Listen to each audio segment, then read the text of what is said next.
सुप्रभात। मैं मिशाल टुडे से मीनाक्षी पांडे आज आपको नैनीताल में स्थित नैना देवी मंदिर के दर्शन कराती हूँ। नैनीताल में नैनी झील के उत्तरी किनारे पर नैना देवी मंदिर स्थित है। 1880 में भूस्खलन में यह मंदिर नष्ट हो गया था। बाद में से दोबारा बनाया गया। यहाँ सती के शक्ति रूप की पूजा की जाती है। मंदिर में 2 नेत्र हैं जो नैना देवी को दर्शाते हैं।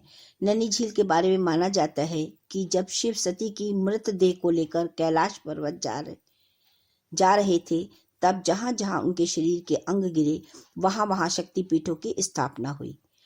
नैनी झील के स्थान पर देवी सती के नेत्र गिरे थे। इसी से प्रेरित होकर इस मंदिर की स्थापना की गई। पौराणिक कथा के अनुसार दक्ष प्रजापति की पुत्री उमा का विवाह शिव से हुआ था। शिव को दक्ष प्रजापति पसंद नहीं करते थे, परंतु वह देवताओं के आग्रह को टाल नहीं सकते थे, इसलिए उन्होंने अपनी पुत्री का विवाह ना चाहते हुए भी शिव के साथ कर दिया था। एक बार दक्ष प्रजापति ने सभी देवताओं को अपने यहाँ यज्ञ में बुलाया, परंतु अपने दामाद शिव और बेटी उमा को निमंत्रण तक नहीं दिया। उमा हटकर इस यज्ञ में पहुंची। जब उसने हरिद्वार स्थित कनरव वन में अपने पिता के यज्ञ में सभी देवताओं का सम्मान और अपने पति और अपना निरादर होते हुए देखा, तो वह अत्यंत दुखी हो गई। यज्ञ के हवन कुंड में यह कहते हुए कूद पड़ी कि मैं अगले जन्म में भी शिव को ही अपना पति बनाऊंगी। आपने मेरा और मेरे पति का निरादर किया, इसके प्रतिफल स्वरूप यज्ञ के हवन कुंड में स्वयं जलकर आपकी यज्ञ को असफल करती हूँ। जब शिव को यह ज्ञात हुआ कि उमा सती हो गई, तो उनके क्रोध का पारा न रहा।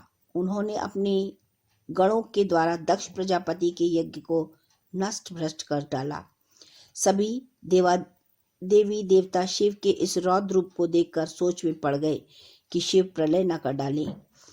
इसलिए देवी देवताओं ने महादेव शिव से प्रार्थना की और उनके क्रोध को शांत किया। दक्ष प्रजापति ने भी क्षमा मांगी। शिव ने उनको भी आशीर्वाद दिया, परंतु सती के जले हुए शरीर को देखकर उनका वैराग्य उमड़ पड़ा। उन्होंने सती के जले हुए शरीर को कंधे पर डालकर आकाश भ्रमण करना शुरू कर दिया। ऐसी स्थिति में जहाँ जहाँ पर शरीर के अंग गिरे वहाँ वहाँ पर शक्तिपीठ हो गए।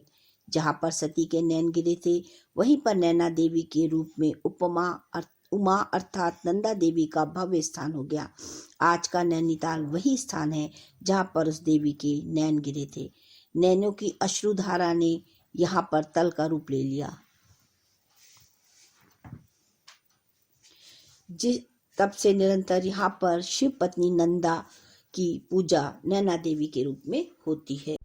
दोस्तों, मिशाल टुडे को सब्सक्राइब करें, बेल आइकन में ऑल का बटन दबाएं, जिससे आपको समस्त जानकारी प्राप्त हो। आगे आप कौन सा वीडियो देखना पसंद करेंगे, कमेंट बॉक्स में लिखें। अब मैं आपसे विदा लेती हूँ। मीनाक्षी पांडे, मिशाल टुडे, लखनऊ।